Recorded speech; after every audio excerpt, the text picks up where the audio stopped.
Will the Bengals finally get a week 2 win under Zach Taylor? They ain't getting it from Jacksonville. Y'all better look somewhere else. We'll tell you why here on a crossover of Bengals and Jaguars.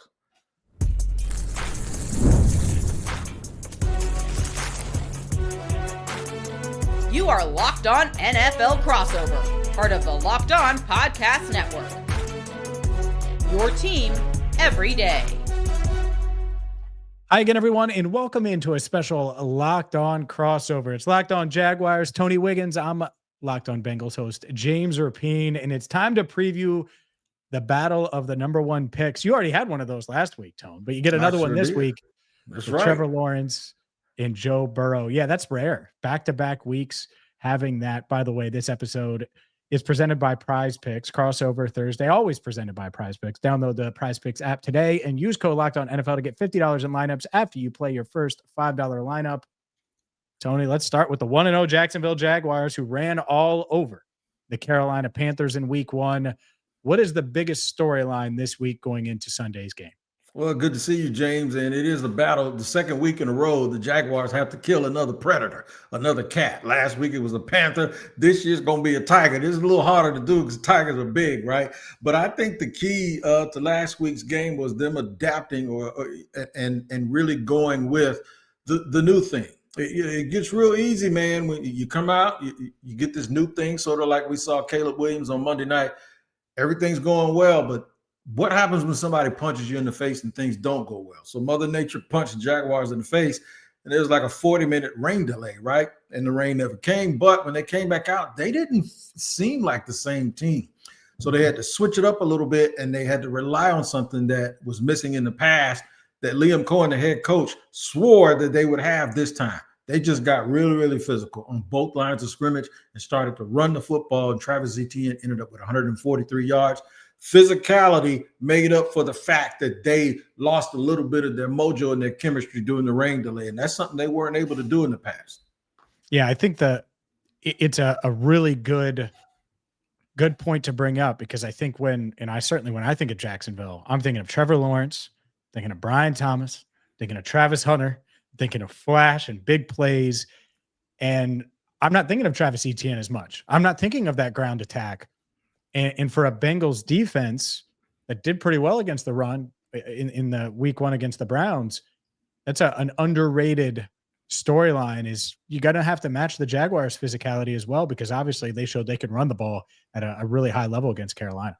Yeah, they want to be a chunk yardage team. They want to get explosive. They want to get big plays and get the ball to all of those people that you talked about. But Liam Cohen comes from running the football. The Rams have done it with their stretch plays and their zone, and then you saw it with Tampa last year, and even going back to his college days. I call it the Ray Davis game, when the Buffalo Bills running back Ray Davis was at Kentucky, and they played Florida, and he got like 10 yards every time he ran the ball. And I remember as a Seminole supporter going, who the hell is that offensive coordinator? And he ends up coaching the team that I cover here in the NFL. So my thing is, running the ball is essential. It's not about whether you're successful all the time with it, but you have to be able to do it when you want to and when you have to. And the Jaguars in the past weren't able to do either. They would get to the red zone and have to throw the ball, and you know that 12th man on that back line is an extra defender. They were never able to convert third or fourth and 1. Now they can at least keep drives going. Even if they get 3.5 yards and carry, you do that 3 times and it's a first down. For sure. And I think that's a major storyline, how the Bengals defense, and that's really the talk of things, is this defense for real? Is what we saw in the second half of that matchup against the Cleveland Browns, is that what they're going to be? Because they were really good against the run, holding the Browns to just 2 yards per carry. But now you have a team that, shocker, has a better quarterback than Joe Flacco, and Flacco played well, has weapons that are of the elite of elite status when it comes to Travis Hunter and Brian Thomas Jr. And now you have to think about this running game as well. And so I think the biggest story, I could totally make it about the offense, but I'm not sure anyone deep down is concerned about the offense struggling internally with the Bengals. I do think that what this defense is still a major question mark. And so there's a mixture of things, but I think that this defense, they're going to be challenged in a way this week that they weren't challenged last week when you just look at the overall skill players and the talent that the Jags have on offense. Yeah, man, it's all about speed. Travis Hunter had 6 catches on 8 targets last week, and he had about 37, 38 yards. But you can tell what they were doing. They were option routes. They're being very patient. Get 5 yards, turn the ball upfield, get the little lean, and go down. But those things, as the season progresses, are going to turn into big games because he gets an opportunity to shake one guy.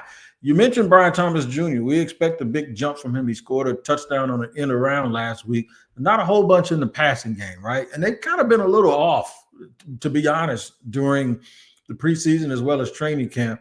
And, he's expected to make that next step. I'm sure he will. But there's another piece to this. De'Ami Brown, who came over from Washington, didn't have a whole bunch of stats, but he played really well at the end of last season. One of those games was in Tampa, and Liam Cohen saw it firsthand. De'Ami Brown was big. And when you add the 3 of them, because they play a lot of 3 wide receiver sets, those guys are all fast. So now when we talk about having to respect the running game, and you're talking about guys getting to their windows and stacking the defensive backs really, really fast, you have 3 guys that can do that, and that'll produce chunk plays when you get them one-on-one. Yeah, that's the I don't want to say the fear, but my thoughts are like, man, they just have so many different guys to use and lean on in different ways. It's going to be interesting to see this Bengals defense, how they react. I also think from an offense standpoint, and it is a big storyline, of course, especially nationally. Oh my goodness, Joe Burrow and the Bengals, 1 first down and 2 net yards and all of those things. I think they're like, all right, keep saying it, because Joe Burrow did have a good training camp. Joe Burrow was awesome and was dialed in, and I thought had the best, not just the best training camp of his career, but it's the best I've seen him, period. And it looked like it in that first half against the Browns. He was 11 of 14 for 88 yards and a touchdown, and they were moving the ball up and down the field, scored touchdowns on 2 of their first 3 possessions, and then things stalled out. So can they get back on track? I'll say this, Tony. They need to. They have to play much better if this Bengals team is going to get to 2-0. And this is the other major storyline. Zach Taylor is 0-6 in week 2. Ooh. He has never won. He has never won in week 2. And so the Bengals are trying to do something they've never done, which is start 2-0 under Zach Taylor with Joe Burrow at quarterback. Well, I was doing Locked On NFL last year, and when they lost that game, I think it was to the Patriots early in the year. Yep. I told whoever, I said, man, y'all watch it. And it ended up being one of the reasons why they came up half a game short to make the playoffs. I'm afraid that if people are looking at last week going, that's what the Bengals are going to do every week, they're wrong. They're going to have some opportunities this week. The Jaguars play zone. You get great receivers and a great quarterback, they'll bust that zone up all the way. I want to see if the Jaguars can force the offensive line of Cincinnati to hold on. You know what I mean? You got to be able to cover those guys fast enough and enough that you allow Trayvon Walker and Josh Allen, who had a whole bunch of they only had 1 sack, but they had a whole bunch of pressures. That's going to be the key to the game. The key to the game is you cannot let Joe Burrow dink and dunk you with those receivers, and then you got to make sure you tackle Jamar Chase in particular, because he can turn a routine play into a big one. I think the key to the game is going to be right there. You guys' offense versus the Jaguars' defense, because they played well last week, but this is a whole nother animal when you're talking about the skill position players. And I ain't going to forget about Brown, the running back. It's going to be a big part of whether they win or lose. No doubt. There's plenty of big matchups, and I'm excited to talk about the Bengals offense. I'm also excited to talk about Trevor Lawrence. Yeah, because I don't buy some of the narrative around Trevor Lawrence. So we can get to that as we dive into these key matchups coming up next. This crossover episode is brought to you by Mazda. Mazda crafts cars for those who do more than simply move. Mazda delivers confidence with every ride, with more IHS top safety picks and awards than anyone else as of August. And from footwork to breathwork, athletes sweat all the details. Well, Mazda brings the same intention to how they craft every model. You can make everyday drives feel anything but, from smooth handling to intuitive controls. Like our players, we sweat every detail, because you make more with every move. You got to make every move count, and make every move impossible by making impossible irrelevant. And impossible becomes irrelevant with Mazda. Move and be moved. Today's show is also brought to you by 5 Hour Energy. It's time to fuel up and turn it up with 5-hour energy transfusion. This grape, ginger, and lime flavored shot brings the iconic taste of a golf course favorite to a non-alcoholic boost. Perfect for sinking birdies or making great memories with friends. It's a hole-in-one for your energy game. Whether you're out on the course or you just need a little extra push to power through your day, it is football season. It's busy time, Tone. And 5-hour energy transfusion delivers the clubhouse flavor you love without ever leaving the green. Golf is all about good times with good people and good flavors. The grape, ginger, lime flavor of 5-hour energy transfusion, it gives you the best parts of a clubhouse go-to without leaving the course or chasing down the beverage cart. Now you can amp up the fun even more. Just buy Snap and enter for a chance to win a dream golf trip for 2 to any golf tournament in the USA. Tee up that trip. Visit 5hewin.com. That's 5hewin.com for rules and entry. No purchase necessary. Excludes the Masters tournament. Ends October 31st of this year. All right, Tone, let's dive into the key matchups. And I think a key matchup, and you mentioned it, is how this Bengals offense finds a way to get the ball to its playmakers, get the ball to Jamar Chase, get the ball to T. Higgins. They didn't make that and accomplish that goal last week. That's going to have to change this week if they're going to get off to the first 2-0 start in Zach Taylor history. No doubt about it. I mean, some teams are just built top heavy like that, and they go in and you can know what they're going to do, and you still have to stop them. And when you're good enough, that ain't no problem. I mean, look at the Chiefs. The Chiefs have been that way. You knew they were going to throw the ball to Travis Kelce. Before that, it was Tyreek Hill. You knew exactly what they were going to do, and there was just nothing you could do about it. And then there are teams like Jacksonville that have a new defense, have a new defensive coordinator, Anthony Campanile, who came from Green Bay, and they're running pretty much the same thing with a lot of the same type of parts. So I think they played well last week. The improved play in the secondary with the Jaguars being able to just finish plays. Jordan Lewis, I did a podcast on him just 2 days ago. Jordan Lewis, man, was worth every penny. And one of the things, interestingly, that he reminds me of, one of the people that reminds me of is Cam Britt Taylor or Taylor Britt. And the reason why is because they play, they never seem, even if they look like they're out of a play, they play like their feet are on fire and they finish stuff. And I even saw Mark Duffner at Jaguars camp, who's in Jacksonville doing some radio. And I talked about him, the guy that's on your team, and he said, unbelievable.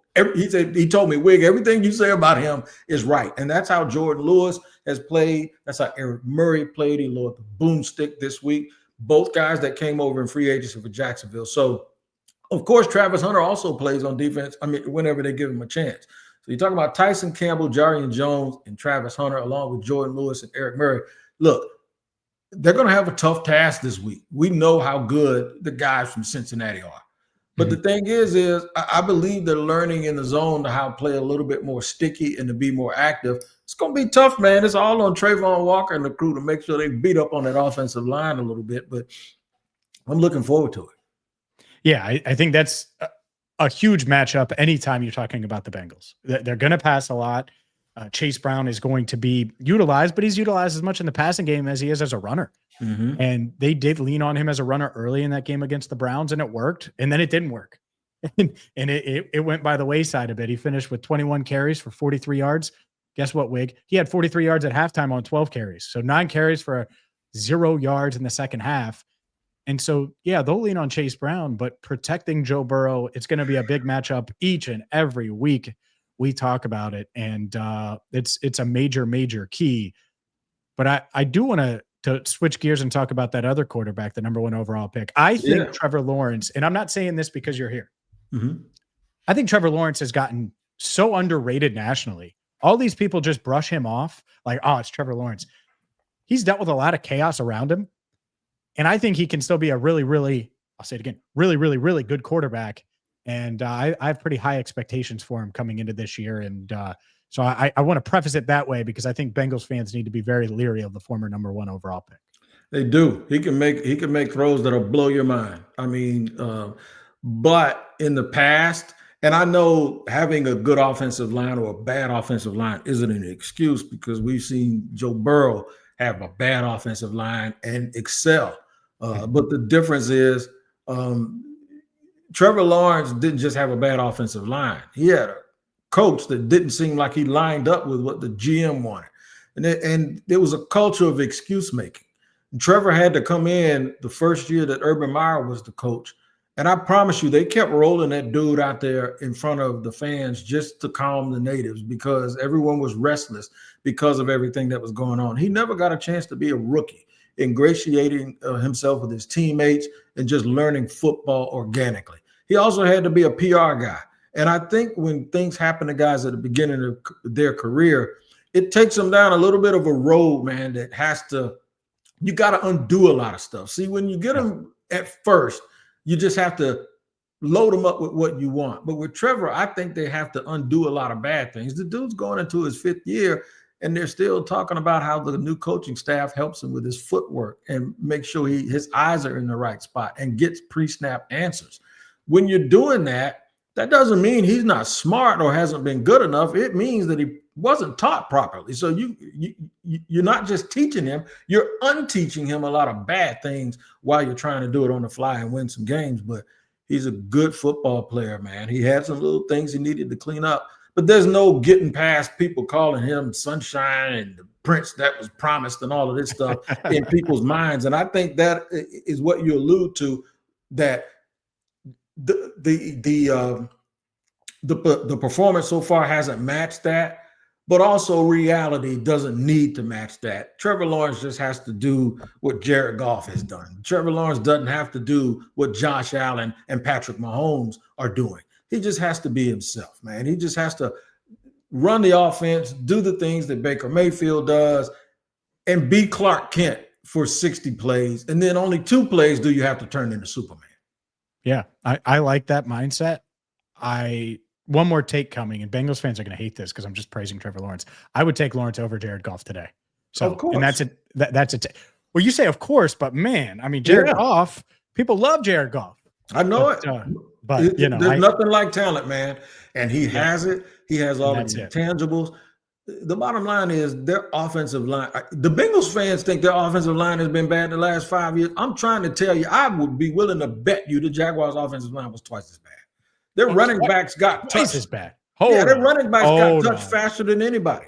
Hold on. So you see what Travis Etienne had 143 yards the other day, and everybody would go, well, it's 71 on 1 carry. Yeah, but he only had 14 other ones, and he got 72. What I'm telling you is that was unthought of and unheard of last year or the year before that. This line was terrible, homie. I mean, bad, really bad.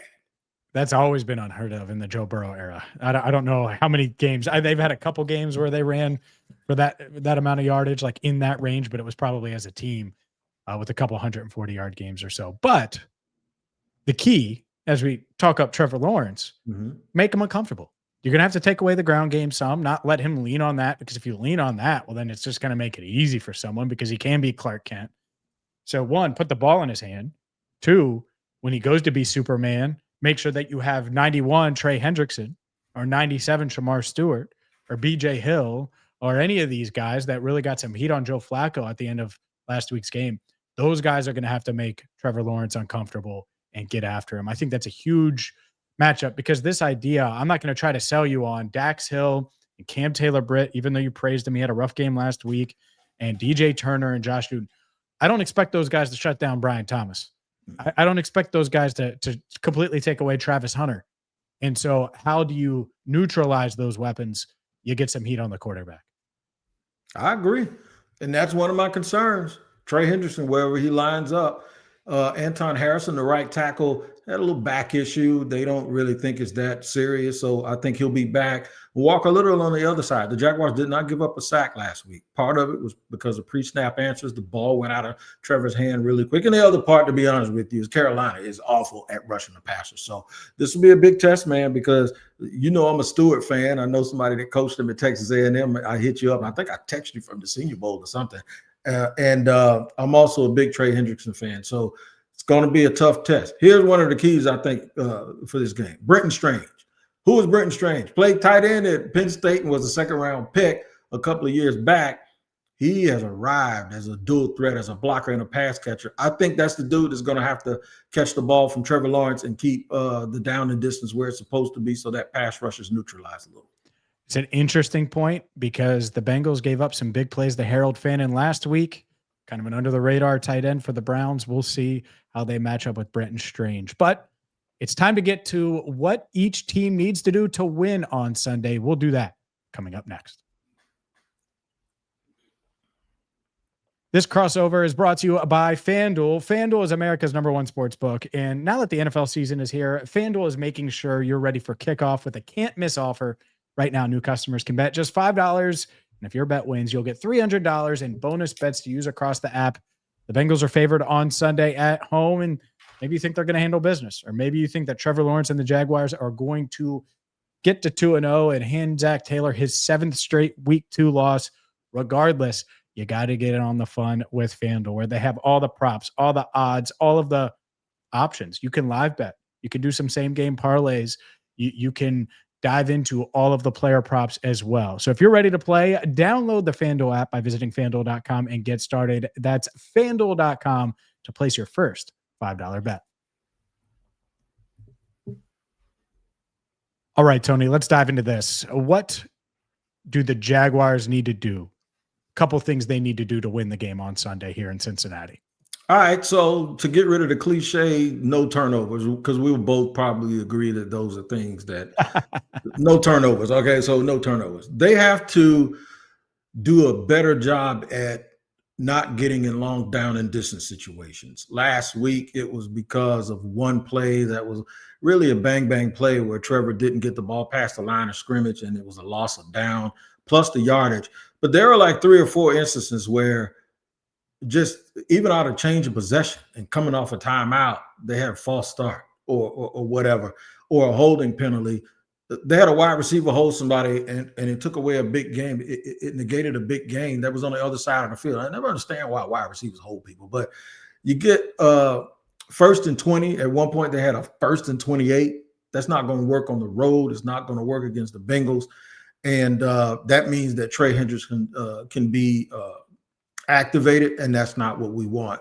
So I think it's controlling down and distance because of unforced errors. That is the first thing that they need to clean up based off of last week. Yeah, I think that makes sense. I think that you talk about Week 1, and that's a lot of teams. They're feeling that way, like unforced errors, sloppiness. Look, Joe Burrow got sacked on 3 straight plays. And I thought the offensive line overall was pretty good. Mm-hmm. And so to me, that's sloppiness and being able to figure out and communicate and all of those things. So I think that that's going to be a big one for the Bengals. To me, if the Bengals are going to be a playoff team and be as good as we think they can be, it's going to start and it's going to end with this offense. And so that's my first key. If they're going to win, well, Joe Burrow is going to have to play at a high level. And this offense is going to have to play at a high level. It doesn't mean that I don't think the defense isn't improved from last year. I think there's a chance that that's realistic. They're also not going to be led by their defense. So this offense has got to wake up. I think they're going to have to score in the 30-ish points range to get there. And so I would say that. Do you score 30? Check. Do you limit these explosive plays that the Jaguars are definitely capable of producing? And they have 2 Travises that can do that. They have a guy and Brian Thomas Jr. And now you mentioned Brenton Strange. I'm going to just put him on everyone's radar as well. and so, yeah, there's some explosive players there. So limit the explosive plays.